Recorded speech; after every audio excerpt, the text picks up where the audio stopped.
sha ubundi iyo uri mu muswe ndumva nashobora kirahindura igeze sorry ku mugambi kirahindura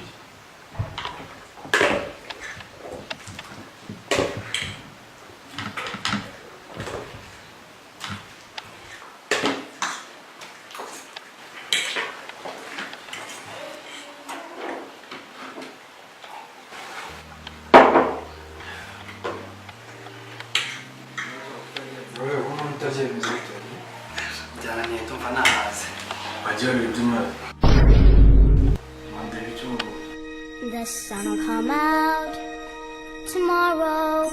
Bet your bottom dollar that tomorrow there'll be sun. Just thinking about